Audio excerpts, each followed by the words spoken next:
Hi there. Wait, hold on. Wrong headband. Okay, much better. Sorry, I am filming this in October, but I'm so excited to get into an early holiday spirit because today I'm going to be part of a new YouTube collab organized by Di, the Aussie crafter, and we are doing Secret Santa.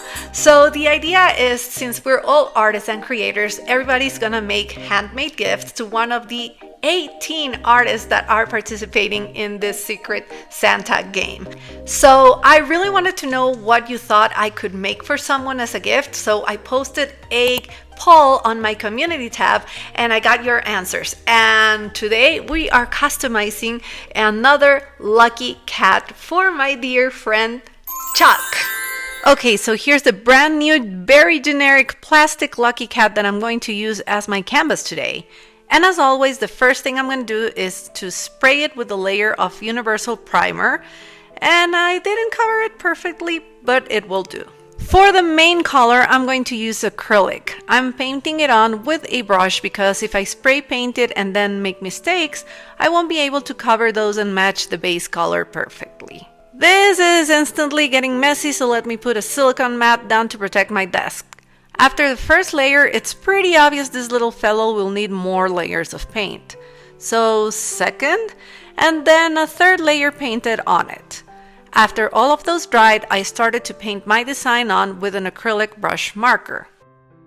Now, it looks like I just immediately and fearlessly went to work on the cat, but I actually made a plan before starting.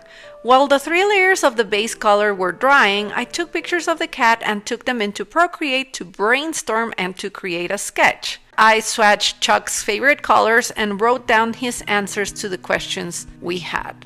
Now, his favorite animals are monkeys, and when asked if he was a dog or cat person, he clearly said dog, but I'm sticking to my community poll results and painting this cat. I thought it was still a good fit because he also said he was very interested in Japanese culture. He also said he wanted something weird and that he preferred muted and moody colors. So using all of that information, I came up with my final sketch, and as you can see, it's just a very loose sketch, but it's all that I needed to get the confidence to paint on the actual figure. So I started with weird, and this is why I am painting the face first. I'm making a line through the middle of its forehead that will go all the way to the back of its head. At first my aim was to get inspiration from samurai helmets, but you'll see the idea dilutes a little bit as I add my touches and personality to it.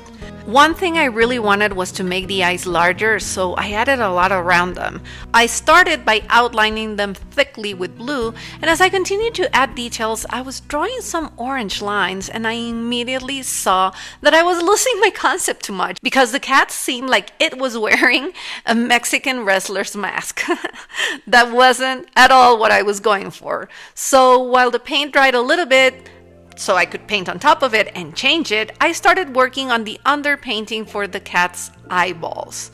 For the first time in my Lucky Cat transformations, I wanted to paint realistic eyes. I thought they would really fit the whole concept and also honor Chuck's fabulous portraits. As things dried, I continued to add color. I added some golden lines to start to walk away from the Mexican mask look, and I also painted a flower in the middle of the forehead, but hated that, so painted on top. I started to move to the bottom of the cat because Chuck mentioned he likes the forest, so I started to paint some mountains on its back. I wanted to create an abstract landscape inspired by the forest, which is something I do a lot in my regular art practice where I paint a lot of landscapes. Of course, I want this cat to be about Chuck, but because it is a handmade gift, a piece of art I'm making for him, I also want this piece to have my DNA on it, meaning my personality and my art style clearly represented too. The first layers of the mountains were down, so as those dried, back to the eyes. Like I said before, I'm going for realistic, so I had a reference picture and I used a lot of paint markers to dot in the different colors from the eye's iris. Still looking to make this face unique and to get my signature style in the piece, I decided to also paint some orange circles around the eyes. I really struggled with painting symmetry, so of course mistakes were made. But because I did use acrylic paint straight from the tube without altering the color, mistakes are easy to correct. I just paint over it and try again. I actually really like the circles now. even though they are far from perfectly symmetrical. I chose to use the same orange for the cat's collar and then to add details on the landscape. The whole process was going back and forth, but I did finish the face first, and one of the last things I painted to finish it were a couple of red lines coming out from its eyes. Again, I'm pulling from Japanese references, and in this case it's from traditional geisha makeup. The eyes, of course, could not be completed without adding some highlights, and I also made the nose darker. It's barely noticeable, but I really wanted it to be black. I kept adding details to the landscape by drawing lines with different colors. I refer to these as vibration lines in my work, and they are super meaningful to me, all about energy and how we can really feel connection to nature and our surroundings. For the cat's bell, I wanted to try to do a traditional Japanese knot design. So I painted that first with gray and then with ochre, just to get the idea of where it goes because I'm adding something on top. Last layer of paint has to be done with the gold metallic marker because I really wanted to use it to punch it up and to tie things together because I'm also making the coin gold. Now, both Chuck and I use a lot of gold leaf in our paintings, so I thought it would be appropriate to use it for the coin. The only thing I decided to do was to cover it entirely with gold leaf. I also added glue to the knot. Once the glue dried clear, it was time to put the gold foil on, so I carefully did that and tried to get into all of the nooks and crevices of the coin with the brush. I don't want it to look pristine like a solid gold, but a little worn out.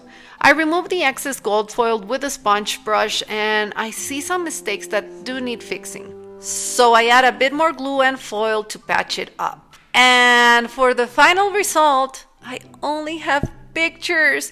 I'm so sorry. I filmed this so long ago, I legit don't remember if I forgot to film the finished piece or if I lost some of my footage. Good thing is now you can head to Chuck's channel to get another look. Okay, so that's the gift I made for Chuck a few weeks back. Now it's in his house. He has it. I included some little things from Ecuador, so you can go to his channel to see his reaction to my gift and to see the other things I included there because it's a surprise. At this point, I think we all kind of know who our secret Santa is, but we haven't revealed it or talked about it. It's very hush-hush until we filmed the end of the video, which I'm doing right now, and posted, which you're seeing right now. So I also wanted to show you I did receive my secret Santa gift as well. It doesn't say anything out there but Secret Santa, and yeah, I'm gonna open it and show it to you. Well, not really, because you have to go check her channel out to see how and why she made this for me.